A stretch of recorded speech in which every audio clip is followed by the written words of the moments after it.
clouds. So all right. So we'll start again. Diane, if you could introduce yourself. Hi, I'm back. Diane Schweikowski with the Friends of Beltsville. The only thing I think I said was to see how we can engage more volunteers with volunteerism. Thank you. And thank you for the primer on how to pronounce your last name. So Pam, I'll let you go again. Like I will retain Schweikowski. Pam Metzger, membership coordinator for PPFF. Bryce. Howdy, everyone. I'm Bryce. I'm our new chapter and public engagement coordinator with PPFF. I live about 20 minutes south of Pinchot State Park, so that's where I am. Great, thank you. Deb? I'm Deb. I'm with Friends of Beltsville State Park. And I think anything that you hit on is going to be great. Okay, great. Thank you. Thank you for that vote of confidence. Betsy. Betsy Lepo, Friends of Gifford Pinchot State Park. I do have a list of specific questions that I was getting ready to email you, Marcy. And then I saw this meeting and I was like, well, to the extent we have time, maybe we can air some of them for the group and you can decide if it's worth talking about. Okay. And otherwise I'll just hit you up with an email. Okay, sounds good. Thank you, Betsy. Maureen. Hi, I'm Maureen Hoffman, and I just finished my first year as chair of the Friends of Mont Alto State Park. We are the mini park with big ambition. And did you have any particular thing that you wanted to question or, okay. No, I just want to learn and pick up from other people. Okay, great. Dana. I'm Dana Walters. I'm with Friends of Black Shannon State Park, and this is my first year as chair, so I just want to learn everything because it's all new to me. Excellent. And Dana, I don't know if you've heard what Black Shannon is in Park of the Year. I'm sorry, you cut out on that. Oh, I was going to say, I don't know if you heard, but Black Shannon is the State Park of the Year. Oh, I did not hear that yet. Yeah. That's wonderfulness. Yeah. Shared it with Matthias the other day. Great. Okay. Andre. Hi, I'm Andre Weltman, the chair of the Friends of Pine Grove Furnace. I don't want to be rude, but I'll cut my video because my internet bandwidth is terrible up on the mountain when I'm not speaking. And the only thing I'd like to touch on, if we have time, is just briefly on the conservation volunteer, the new DCNR website. Okay, great. Thank you, Andre. And Jim. Good evening. My name is Jim Ugar. I'm with the Friends of Pinchot, and I'll leave the laundry list of stuff to Betsy that we put together. I'm not sure whether we had on it the same thing that Andre just mentioned, the interface with the new conservation protocol that DCNR has, Conservation Volunteer Program. So thank you. Thank you. And Jesse keeps coming in and out from Canoe Creek, so I'll keep in my eye. I don't know if her bandwidth is not allowing participation, so I'll keep the eye on the waiting room. So why don't we talk about the new conservation volunteer system, because that's was mentioned by a few people. The DCNR rolled out the new system, Galaxy system, and what they're considering a soft launch right now. And part of the challenge that you might be running into is that it works a little bit different than the previous conservation volunteer system in that there are opportunities. And right now there aren't a lot of opportunities loaded into the system because the people who will mostly be managing those opportunities are still on leave without pay. Many of the times those are your educators. I'm very interested in hearing your feedback of working with the system because we're providing them feedback. We have a few thoughts on how they might make it a little bit more user friendly, how they could tweak it to benefit you as a friends group a little bit more. We know that one of the challenges is that your meetings, times you spend planning, all of those things you cannot capture in the system. So it will require you to maintain records outside of the conservation volunteer program, because the only thing that you can enter is if an opportunity, which may be a first day hike. And technically the person who volunteered should be entering the volunteer hours. It used to be you could batch it and say we had, 30 volunteer hours to help with this event, and it's not working that way right now. So I'd be curious, Andre, I see your hand. You're very dark, but I can see the outline of your hand. Go for it. Tell me what you're experiencing, because I'd love to capture it. And if everybody doesn't get a chance to chat, or if you haven't had experience with it yet, once you've interfaced with it, and Jesse, welcome. Once you interface with it, please give me your feedback, because we're having another meeting with them. So Andre. First of all, I have so much to say that we probably should talk separately, Marcy. Okay. Having been involved in state government and databases and things for a long time before getting involved with the Friends, I have thoughts.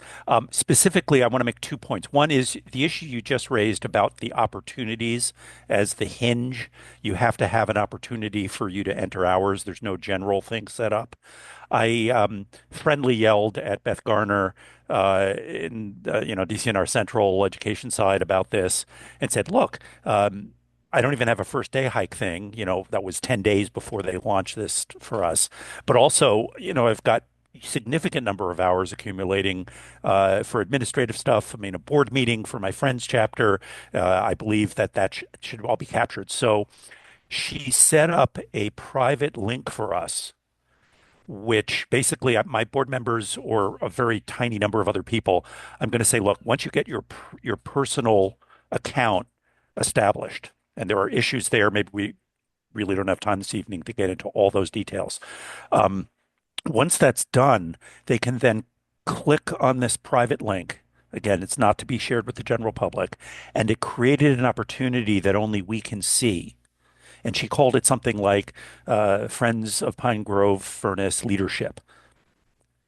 And so for the time being, until my educator is back or my very brand new park manager has a chance to, he's been looking at the system. He's, the administrator by default for this off season. So I have been entering my hours. And if I spend half an hour messing around with, getting my agenda ready for my board meeting in a couple days, I immediately, I'm trying to be good this year and actually capture how much time we all on this call know it adds up, and put in that 0.5 hours using this separate thing. And then I put a note and just say admin or sometimes certain other topics. I figure that later on, once the seasonal is back, once we're actually starting to pull data out, it produces a nice spreadsheet. We'll be able to then sort things using the comments also and say, well, here's how much administrative time, Friends chapter leadership used, put in, et cetera, et cetera, et cetera. And I'm just dumping everything into that leadership category. I also pointed out to her that before my seasonal educator returns, we're going to be having some trail work days. And so I need those opportunities. So she created a general trail opportunity, that link that the public can see. And, anytime you create a vague opportunity, I guess some random person could start adding hours, but it's still going to have to get approved by someone in DCNR. The hours you enter are provisional until it gets a little check mark from, in my case, the manager. So it's not a problem if a little bit of noise gets into that right now. Having those two links made all the difference. Without that, the system would be useless, for another 2 months for us. So that's the big point I wanted to make. Well, that's good to know, because I haven't heard about that opportunity. No pun intended. And it is a concern of groups not being able to capture all of their hours, because your hours spent planning, your hours of volunteers that maybe are one-off volunteers aren't in the system. Those are all important, because we also need to be reporting accurate hours to our insurance company to make sure that we are adequately covering you as directors and officers, as well as you as in your volunteerism roles. I know that at one point, Diane, you had reached out because there was some concern that there were people who had accumulated some volunteer hours, that they were using those to progress toward one of the rewards that you could get from being a conservation volunteer. What I was told was that if you make a statement to your coordinator that you want those hours carried over, they will carry those overs into the new system. If you don't specifically say you want those hours carried over, they will disappear. So if you have volunteers that you know that we're tracking those hours, we're working towards that, points towards a campsite or whatever, they should make sure that they talk to their park manager, their educator, whoever their coordinator is, so that those hours get captured and carried over. Marcy, can I just say I did talk to Cody, and he basically said that he couldn't do anything about it because if he did it for one person, he'd have to do it for everybody else. I will talk to Cody, because this is what I was told when I talked to headquarters. Okay, thanks. I make a note. I'm putting him on my list right now. Would those be hours within a particular time frame, or Betsy, any honestly, time? I didn't realize that they still had a reward system, that if you accumulated so many points, so many hours, you could get points towards free camping. I didn't know it existed. And they said that, a lot of people didn't utilize that.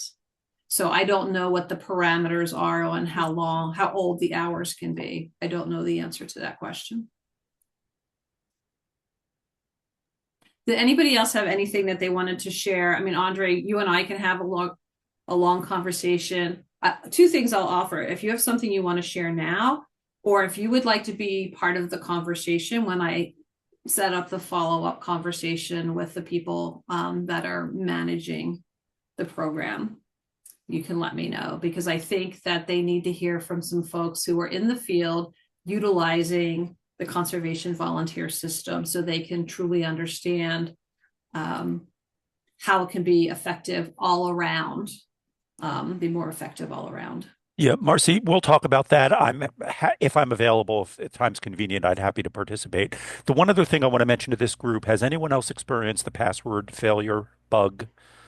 I know of two other people, so 2 out of 2 plus me, who created their accounts, and my vice chair and also my wife, saved their password. They know their password, and then within a few days, it suddenly was saying invalid credentials. That supposedly has been the bug fix has been created by the software folks, one of whom I communicated with directly by email, but I'm not sure it's been implemented. So if anyone does experience or hears of a volunteer saying, "Wait a minute, I know I created an existing, new account, it worked, and then suddenly it's kicking me out," that should be fixed. If it is convenient for you, if you tell it you forgot your password and create a new password. I hate having to do that, especially with a brand new system, but it will get you out of that problem. So that's the other thing I wanted to mention, which is a bad look for a brand new, huge software setup. Yeah, and as I said, they're considering this a soft launch, and not so sure it's soft if you send it out to 14,000 people that have to move over to the new system. That's not so soft. Jim, was there something you wanted to share about the system? I'll just mention I did have that password issue the other day when I tried to log in, and I blamed myself for it, so maybe I wasn't guilty. But the other issue is this going to be the system that we use to track all of our hours, or are we going to still maintain another system? And it really presents a challenge, because we get a lot of varied people that show up to help with projects. We're going to either have to have somebody with a computer or a paperwork to fill out to allow them to get the coverage and in the system.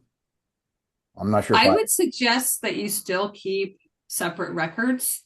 And I say that, and I'm hesitant to say it because I know you all work so hard already.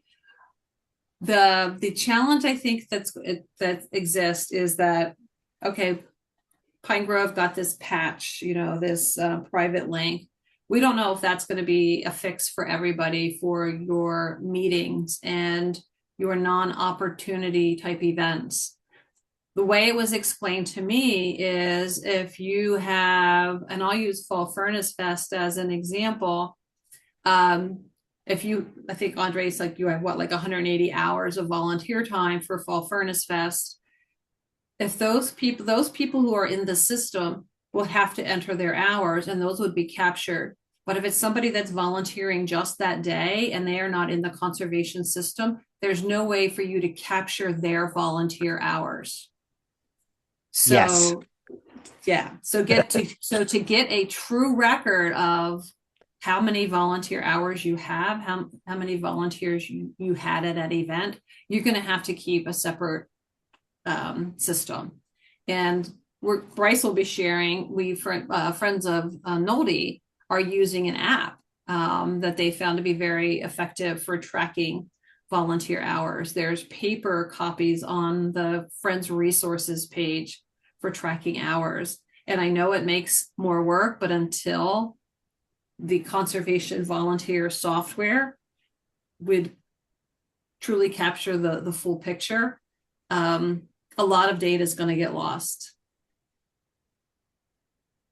Oh. And part of that is this is a DCNR system. It was not necessarily designed to accommodate the work of friends groups. It was designed to accommodate the volunteer time of DCNR events. Yeah, I agree. Personally, doing a lot of trail work and stuff and other things, I need these man hours so that I can better estimate the time, the material, the length of trail. I'm not going to be able to get that stuff out of their system. So I almost have to keep one so that I can work smarter and, Yeah. And there's other areas. Every time you do an event, it's good to look back and say, do we have enough people to support this? And without keeping your own and knowing and having confidence in it, and having access to it. Yeah, because yeah. you may not necessarily have access to see it. And if your educator is on leave without pay, how do you access the data? That brings up a question I have. And we were wondering, we used to basically operate under the understanding that we should not be like double reporting, I guess you could say, work. We would keep like our Friends of Pinchot activities recorded for PPFF. And then if we were doing stuff like the example I was talking about with Jim, like if Jim's a master watershed steward. So if he was doing something for master watershed stewards for the park, then he would do that as a conservation. He would report those hours as a conservation volunteer, since it was basically a park master watershed steward thing. Do we need to distinguish with that anymore? Does it matter? Like if we're basically telling PPFF, this is how many hours Friends of Pinchot did this year, and we also record it for DCNR and don't just really try to distinguish exactly what hat we're wearing. That's a very good question, Betsy. I think in some ways there is a distinction because if Jim is there as a master watershed specialist, he is functioning under that. But if he's there as a Friends member, also wearing that hat, then I would capture it as something that he's doing as a member of the Friends of Pinchot. But if he's there with the he's there with the master watersheds people and they're tabling at the master watershed table, then he's obviously there as a master watershed person. So maybe the park doesn't care what hat we're wearing, but PPFF does, because it looks like the park wants us to basically document any volunteer work we're doing in the park, is what they've told us. But,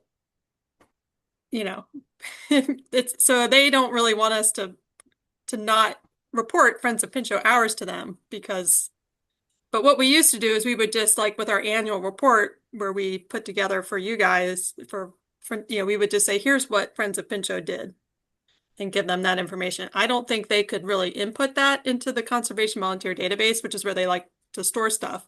But we did tell them, like, Right. do with it what you will. But this is like strictly Friends of Pinchot stuff. This is the hours, and then we would use our own, documenting.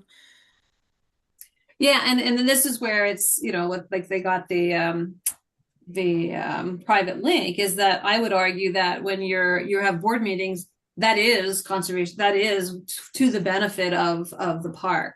But right now they're not recognizing that as conservation volunteer hours. They're recognizing that as Friends of Pinchot hours. Well, let me jump in and say that this sort of philosophical issue is, more, you have to settle this before you figure out where in the software side you're going to put things. The beauty of having a separate opportunity, and again, everything hinges on an opportunity, you can't get around that, is we can track it in the system. And if at the end of the year, somebody for whatever reason wants to separate things out, the spreadsheet that the system easily generates can then be sorted, which is why every time I put in, a half hour, an hour for chapter related activities, what Marcy just said to me makes the most sense. That's very much in support of the park. Otherwise, I wouldn't be doing it. So we can sort it by having a comment that just says admin or, board meeting or whatever you want to just put a little flag in the comment line. So there's a box at the bottom right when you enter the hours, and then figure it out later. I mean, in January with the new system, we're not going to be able to settle this. Hopefully in the next 10 months or 11 months, it'll be figured out. Both the philosophy and then who wants to sort out the spreadsheet. But that's what spreadsheets do. They allow you to sort things. So I don't see the software piece of that being so complicated in the end. Yeah, the one area, Andre, where I see it complicated is that you can't enter a total volunteer hour for, and again, using your Fall Furnace Fest, only those people who are in the system can enter that time that they volunteered. You can't go in and enter anything. So you're not going to be getting true numbers.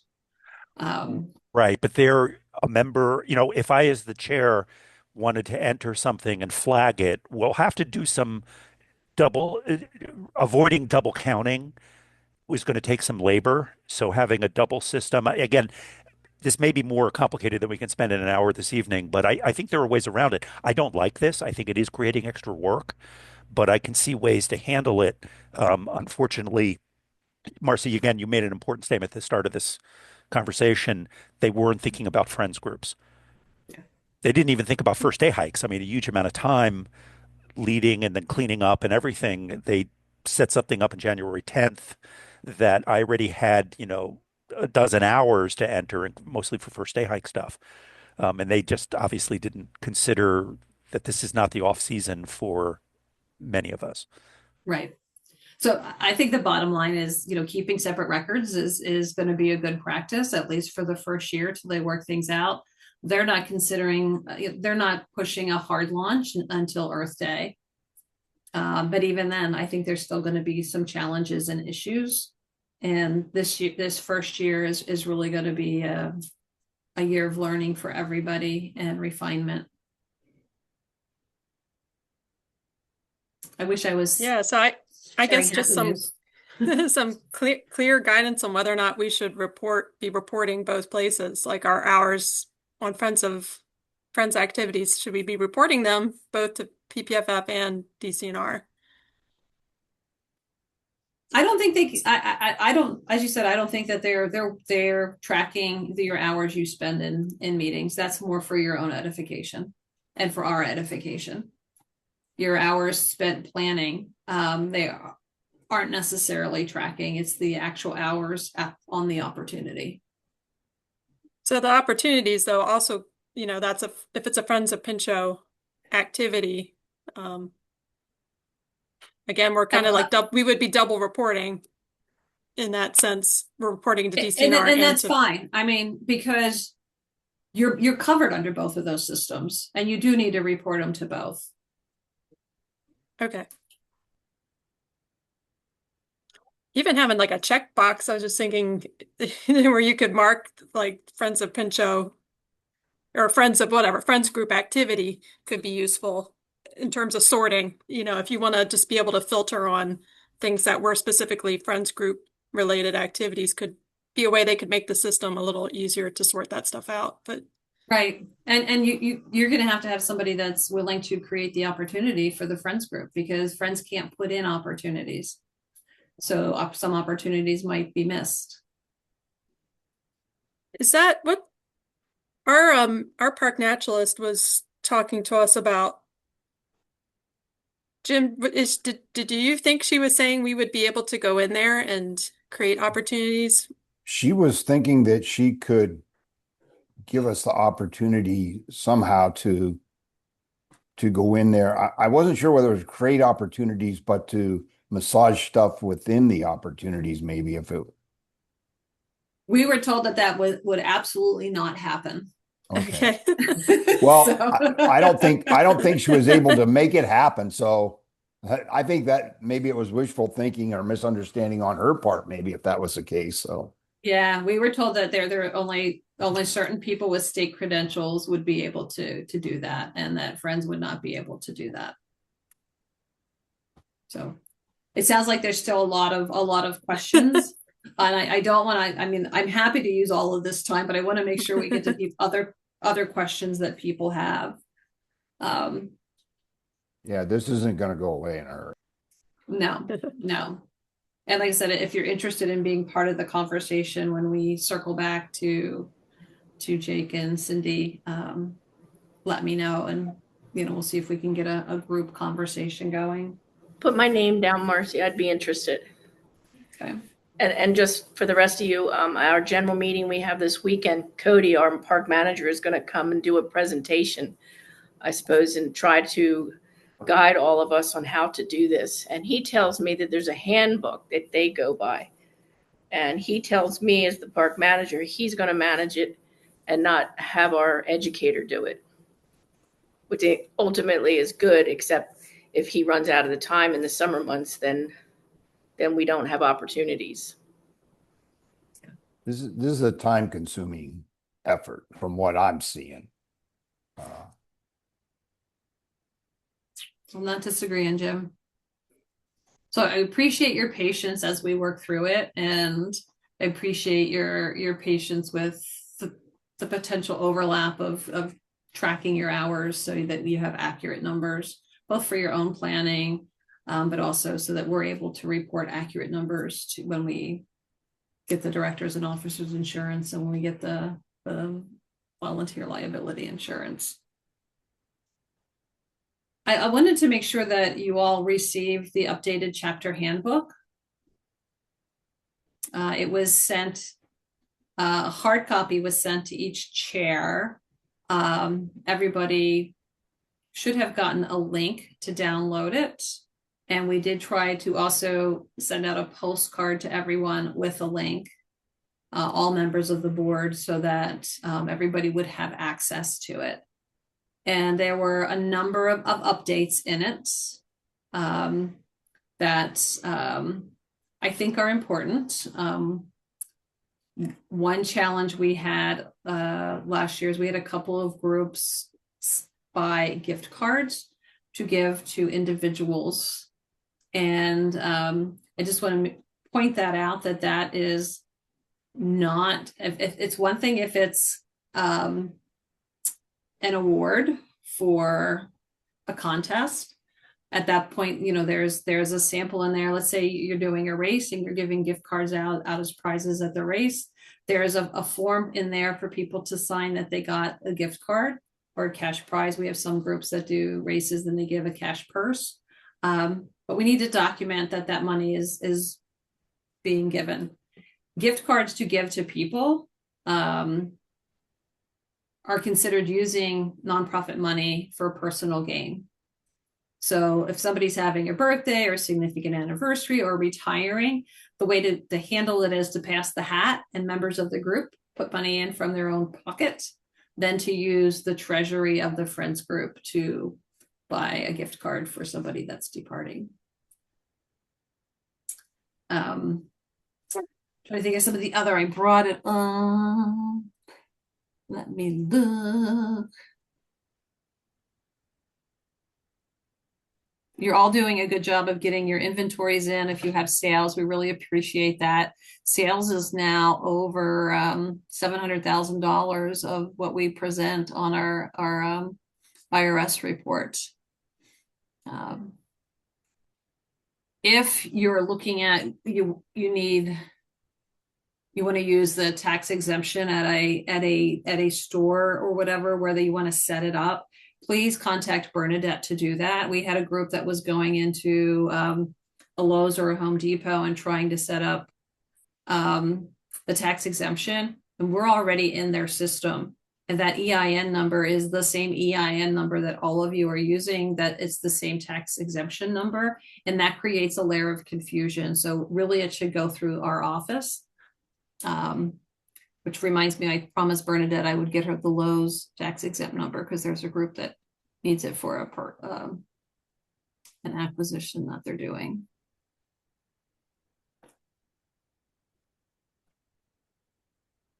I think that there's no way to do that for like Amazon though, correct? No, because we have a master Amazon account. If it's a big purchase, Betsy, then I would say contact Bernadette.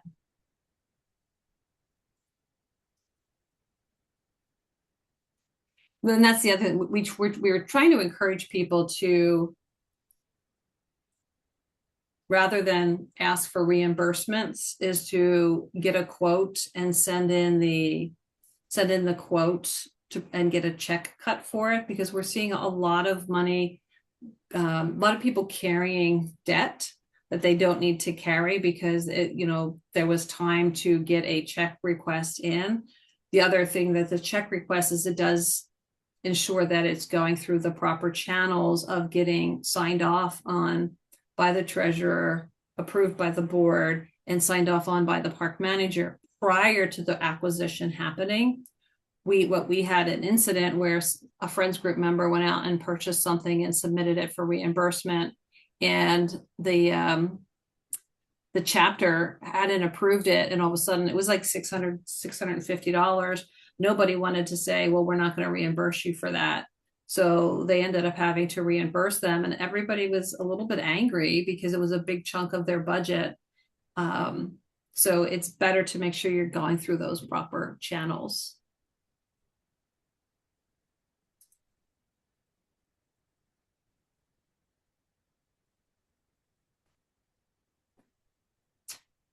Those are some of the big things. Was there if anybody has looked at it, did you have any questions about the handbook?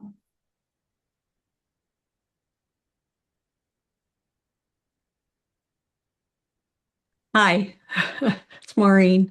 Hey, Maureen. One thing that has been an issue for me from last year and this year is it's great that our board members can fill out their conflict of interest statements and stuff online, but I have no idea unless they also email me, which I've asked them to do, but they don't always do it, whose stuff has been turned in and whose is missing. So is there a way I can call somebody and double check that? You can call any one of us. Bryce can see it, Pam can see it, Nina can see it. We can all see it. But do Okay. encourage your members to do the conflict of interest and the code of conduct, which was the code of conduct was Right. new last year, but we do have to do it every year. Right. I sent them out to everybody, and some people said, "Oh, I've sent it in," but I don't have any, record of who hasn't sent it in. So, all right, I will give you. I'll contact you. Okay. And we'll figure out a way that we can maybe remedy that.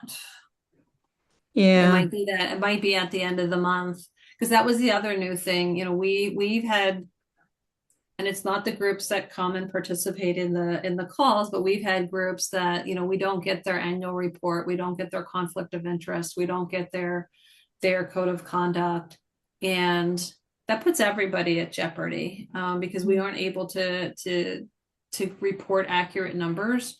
So this year, you know, we're enforcing the deadline. The deadline is the end of July. I mean, I'm sorry, end of January for your reports. If we, for those whose reports we don't have, you'll get a letter from us saying, hey, we're extending it because we know we're volunteers, you know, there's challenges.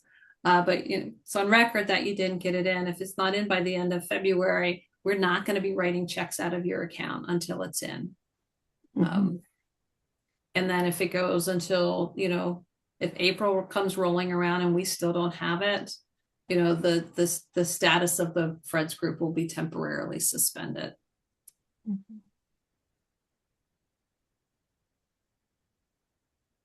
there any questions about that?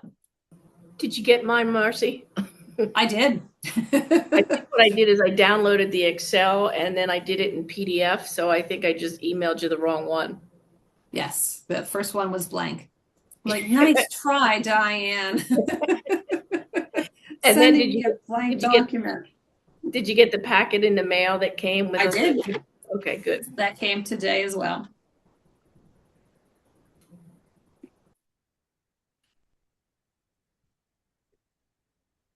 So Betsy, you had some questions.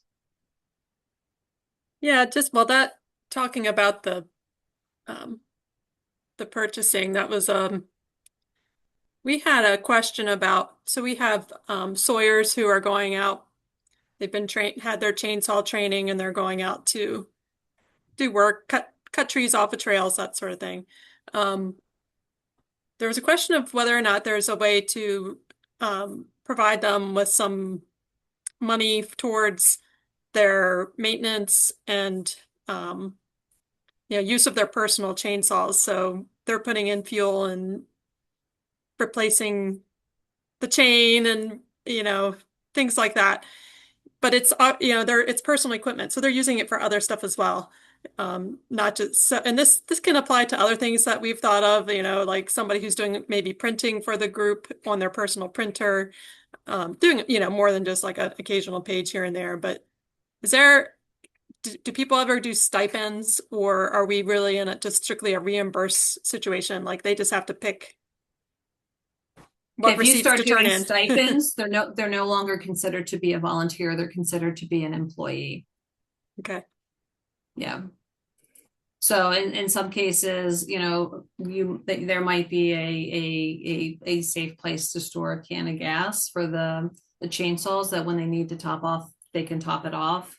Maybe there are some chains that are kept so that if a chain breaks, but you know, as you said, you're balancing it because, you know, they're personal. The best course of action is for the Friends group to actually buy some equipment that is specific for the sawyers to use, that is part of the Friends group's ownership, and not their private tools. And a lot of our Friends groups do have, you know, chainsaws and other equipment for clearing trails. This is Andre about the Sawyer supplies. I agree that probably the easiest way to handle that, but not always the easiest for the sawyer on a given job, is to have, you know, if you have a storage space or an office or something where it's safe to keep a couple of the metal cans of, you know, 50 to 1 fuel. And the problem with chains is it's going to vary from saw to saw. So if someone's doing a lot of routine cutting and gets to the point where they're running out of a chain, it might be appropriate for your chapter to say, we are going to purchase a chain that happens to fit this size saw at this, you know, 18-inch bar or whatever, and do it that way. But at least it's a direct purchase that the chapter's making. Right. The other issue, you mentioned printing, and that's a great one, because when I'm printing off 40 copies of our color newsletter, I don't want to do it at home anyhow because the ink is so expensive. I really think it's a lot cheaper to go to the local Staples and you bring in your little USB drive and a PDF. And they don't charge you differently if you're doing a whole page of color versus just black and white text. And to me, that's a much better way to handle large volumes of printing. And then you have, a reimbursement for, you know, however many copies. So I would Right. suggest going to Staples is less expensive overall for the chapter and the individual both.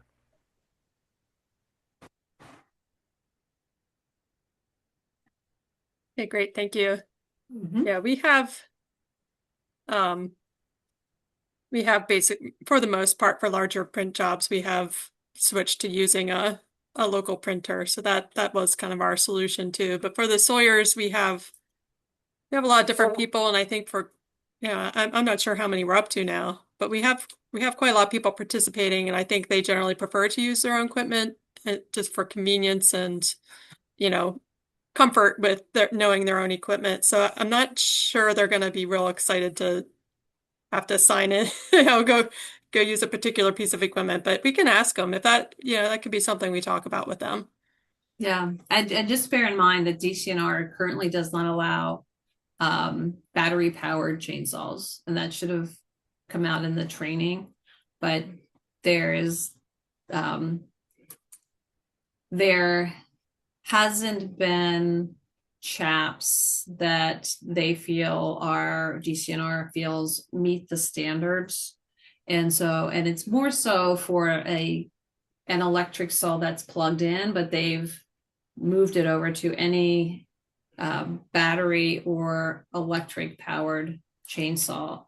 Hopefully that policy will eventually change, because I have seen some chaps that will hold up to it.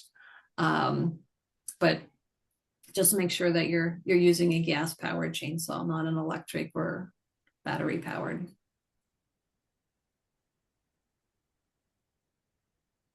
So Diane, you had a question about utilizing volunteers. What was? So I guess board were the movers and the shakers. And obviously we always ask for volunteerism. And we have like a good core 25 that do repeat itself. But I guess, like I've mentioned in your packet of information, the distinction between a volunteer and a member, and you can be both or it's separate.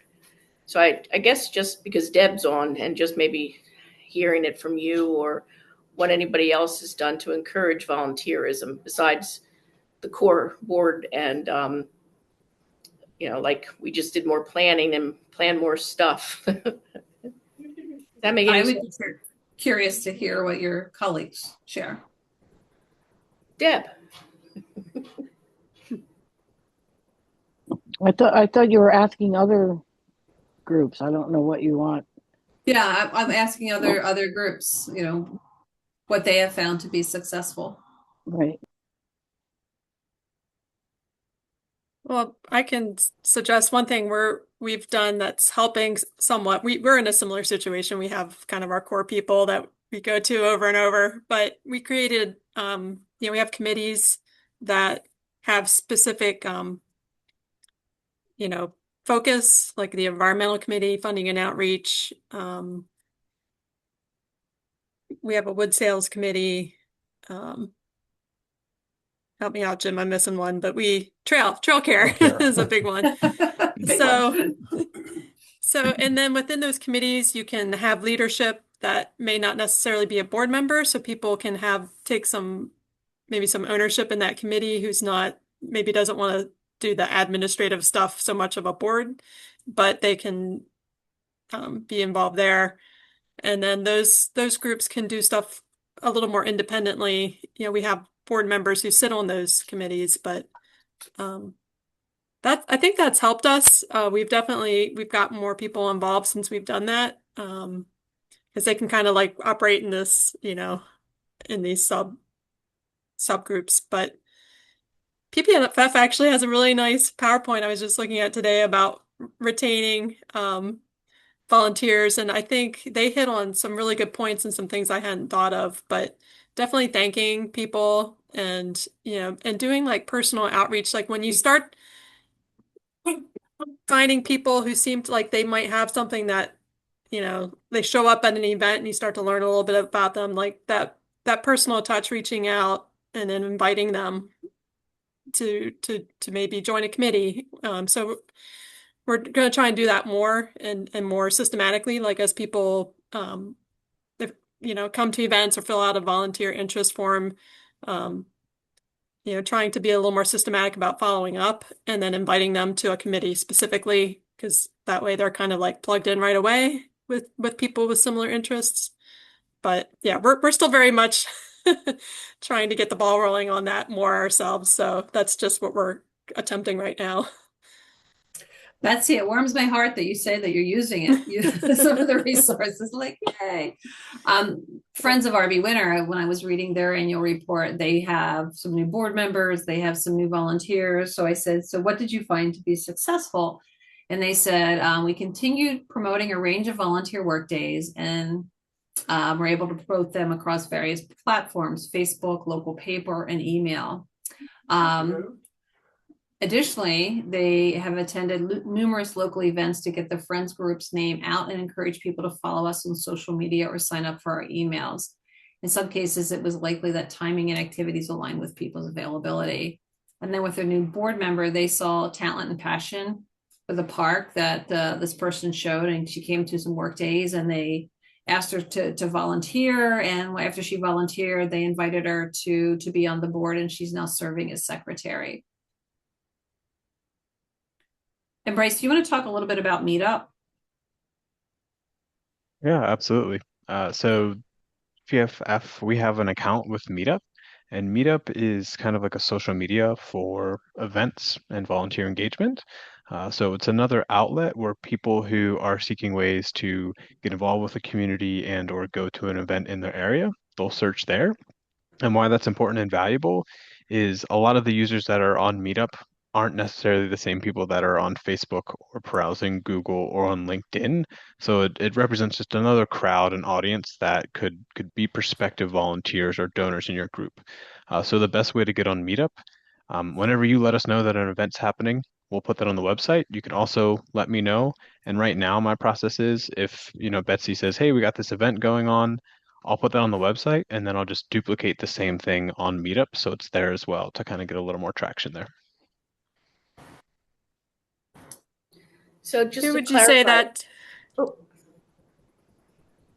Just who would you say that demographic is? Younger people? The top of my mind, I don't know, but I can look that up and get back to you. That's a great question. We got involved with Meetup in part because some of our other states mentioned how successful it was for them and their friends groups. But Bernadette in our office, who is in her midst, well, I'm not going to say how old she is. She uses Meetup. I mean, so I think the age bracket really varies because there's so many different groups. If you like wine, if you like hiking, if you want to volunteer, if you like wildflowers, there's something for everyone. I have a question to Meetup because our educator uses it for his programming.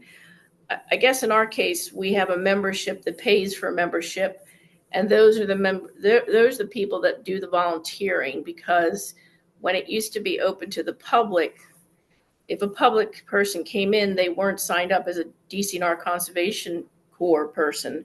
So I'm not sure how to manage the Meetup people if they're outsiders. I think you're missing a lot of potential opportunities, Diane, by not allowing volunteerism from the general public. And if it's somebody that's one-off, they're still allowing somebody to sign a paper form to volunteer for a day. If they come out 2 or 3 times, they'd have to sign that form every time, and I would then encourage them to be in the conservation volunteer system. What is the form? What is the form you're saying?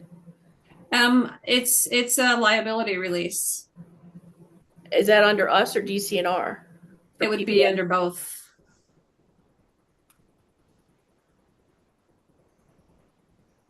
I guess we don't really, like our public events, the big ones that we put on for the public, it's the core volunteers that are the volunteers. And then the other events or cleanups that we primarily just stick with our members only. But I guess certainly we can talk about this, Deb, in the future. Yeah, you're turning away volunteers is what you're doing. Yeah, I just downloaded the app and I'm going to go through it. But I think it could be a big help, and I agree with what Marcy's saying. That maybe we do need to look into to outside for some of these things. So I'll do some research on this. And you're tech savvy. Yeah, and we have a meetup account, so you're welcome to send things to Bryce, and it is for, you don't have to create your own meetup account unless you want to, but there is I think a small fee for it, but we have it.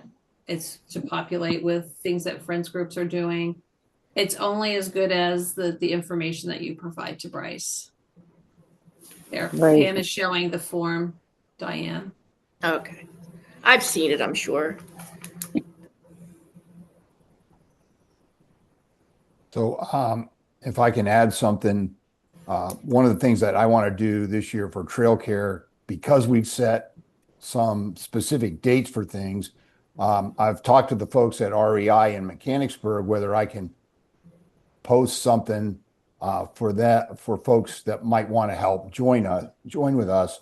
I also run into some bike riders from a local biking group, and that might be another opportunity to get some people besides our core assets to join up with some of these things. So yeah, and Jim, you touch on a point. One of our friends groups does a business card, and they have all of their volunteer days on the business card, and everybody has them in their pocket. And when they're out and about, they give them to people. So they're like, hey, if you're ever interested in volunteering, these are the days that we're going to be out. So having those days set in advance does allow you to create something that you can use as a giveaway when you're tabling or just when you're running into people. yeah, that's a good idea to help me shame people that are thanking us for fixing the trail and coming out and joining. I'm not sure that shame is a motivator. One of the That'll things be on the top of the card for shame. for shame. You'll feel better about yourself if you come out. Jesse, you didn't have a chance to introduce yourself. If you want to introduce yourself, and if you have any specific questions you were hoping to have answered. Hi, I'm Jackie Herks. I am new vice chair at Canoe Creek State Park. I just got on here just to learn a little bit, see if I can pick up any details or learn anything new. So I'm just excited to be here and learn and see how I can better improve our group and see what else other people are doing that makes them successful. So I've been getting a lot of good ideas. Thank you. So, Jesse, you said you're new. What attracted you into the position of being on the board with the Friends of Canoe Creek? So I've been just a member, general volunteer for, I don't know, probably 3 or 4 years now.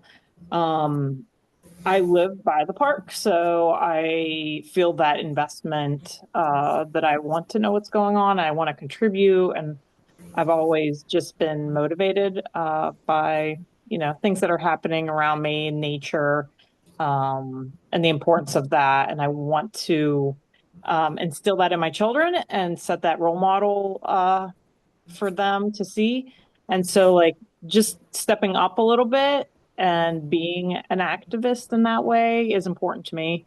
So I'm just hoping that I can do that and bring some of my other skills into it to see if it would be a good fit.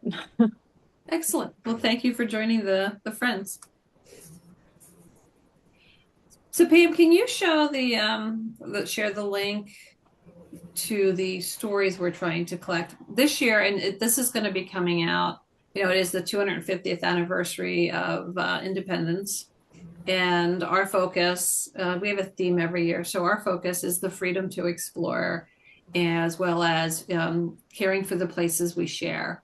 And one of the things that we're trying to do is capture stories of people who have benefited from parks and forests, people who serve in a volunteer capacity, but also to celebrate, members of friends groups.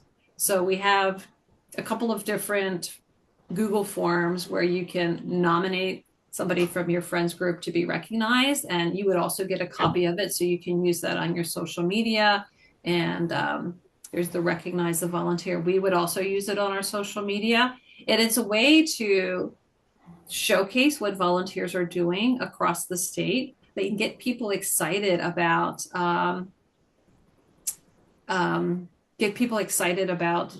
being a volunteer and understanding all the various roles that volunteers can have. So Betsy said, a quick look at meetup demographics, 51.8 male, 51% are male and 48 are female. The largest age group of visitors is 25 to 34. Thanks, Betsy. Bryce found that. Okay. Oh, I see that. Oh, at Betsy. Got it. Good job, Bryce. That's cool. Yeah, that's cool. Thank you. Take the credit. Okay.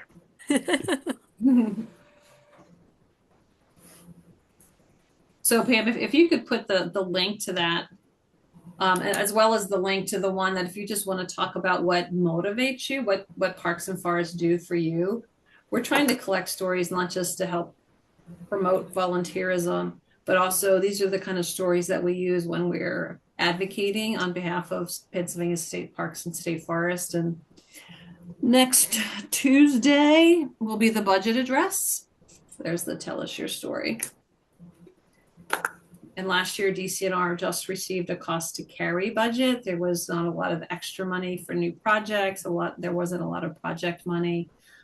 So if we're able to demonstrate what these places mean to people and what people are doing to help conserve them, those are stories that help us to try to get additional investments into our Pennsylvania State Parks and State Forest.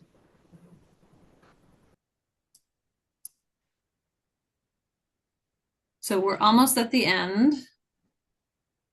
Are there any other questions?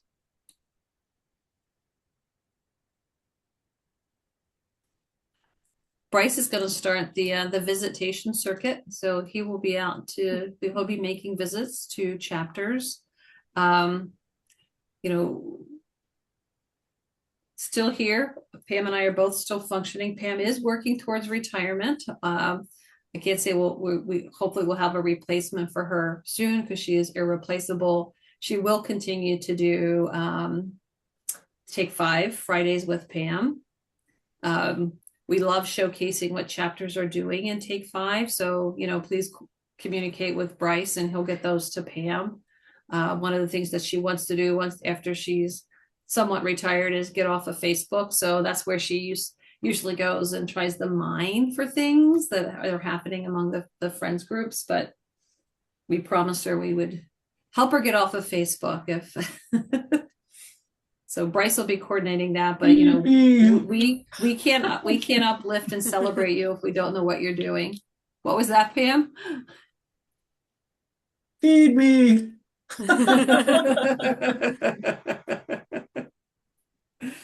Bryce put his email there in the chat box so that you all have it. And if at any point you need any assistance, please do not hesitate. If you have questions about the annual report, you're doing fundraising and you need a fundraising page, or a QR code or a URL. If it's a grant question, that should come to me.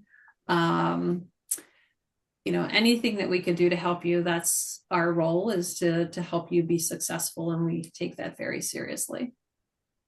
And we appreciate all that you do.